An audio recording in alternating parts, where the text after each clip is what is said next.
कौन है खाटू श्याम भगवान? कौन है हारे का सहारा? जानेंगे महाभारत काल की इस पवित्र कथा से। नमस्कार दोस्तों, मैं अभिषेक आपका स्वागत करता हूं अपने YouTube चैनल भक्ति परम शक्ति में। महाभारत के युद्ध से पहले की ये कहानी है। बर्बरीक महाबली भीम के पौत्र और घटोत्कच के पुत्र थे। वे भगवान शिव और माँ दुर्गा के परम भक्त थे। उन्होंने भगवान शिव से 3 अमोघ बाणों का वरदान प्राप्त किया था, जिससे वे किसी भी युद्ध को कुछ ही क्षणों में समाप्त कर सकते थे।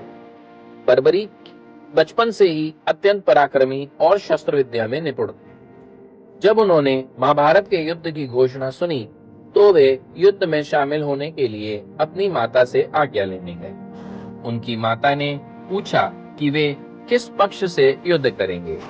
इस पर बर्बरीक ने उत्तर दिया कि वे सदैव हारने वाले पक्ष का साथ देंगे, क्योंकि ये उनका धर्म है। जब बर्बरीक कुरुक्षेत्र की ओर जाने लगे, तो श्री कृष्ण ने उनका मार्ग रोक दिया। वे ब्राह्मण के वेश में बर्बरीक से मिले और उनके 3 बाणों की शक्ति के बारे में जानना चाहा। बर्बरीक ने बताया कि उनके पास केवल 3 बाण ही पर्याप्त हैं। पहला बाण सभी उनके शत्रुओं को चिन्हित कर सकता है। दूसरा बाण उनके मित्रों और समर्थकों को चिन्हित कर सकता है। तीसरा बाण केवल शत्रुओं का संहार करेगा और मित्रों को सुरक्षित छोड़ेगा। श्री कृष्ण समझ गए कि यदि बर्बरीक युद्ध में सम्मिलित होते हैं, तो वे पहले कौरवों का साथ देंगे, क्योंकि वे कमजोर थे, और जब वे जीतने लगेंगे तो पांडवों का साथ देकर युद्ध को अंतहीन बना देंगे। श्री कृष्ण ने बर्बरीक से दान मांगने की इच्छा जताई। बर्बरीक ने कहा कि वे कोई भी दान देने के लिए तैयार हैं। तब श्री कृष्ण ने उनसे उनका शीश सिर दान में मांग लिया। बर्बरीक को समझ आ गया कि यह कोई साधारण ब्राह्मण नहीं, बल्कि स्वयं श्री कृष्ण है। उन्होंने बिना किसी हिचकिचाहट के अपना शीश दान कर दिया। श्री कृष्ण ने प्रसन्न होकर बर्बरीक को वरदान दिया कि वे पूरे युद्ध को अपने शीश के माध्यम से देख सकेंगे और कलयुग में उन्हें खाटू श्याम के रूप में पूजा जाएगा। बर्बरीक का शीश युद्ध के अंत तक एक पहाड़ी पर रखा गया और उन्होंने संपूर्ण युद्ध देखा।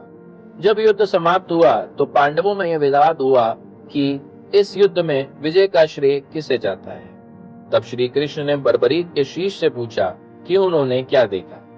बर्बरीक ने उत्तर दिया कि केवल श्री कृष्ण ही इस युद्ध के वास्तविक विजेता हैं, क्योंकि वे ही सभी योद्धाओं को प्रेरित और नियंत्रित कर रहे थे। इसके बाद श्री कृष्ण ने बर्बरीक को आशीर्वाद दिया कि कलयुग में वे खाटू श्याम के नाम से पूजे जाएंगे, और जो भी सच्चे मन से उनकी भक्ति करेगा, उसकी मनोकामनाएं पूर्ण होंगी। आज भी राजस्थान के खाटू श्याम जी मंदिर में बर्बरीक की पूजा होती है। बर्बरीक की कहानी हमें यह सिखाती है कि सच्ची भक्ति और बलिदान ही महानता की पहचान है।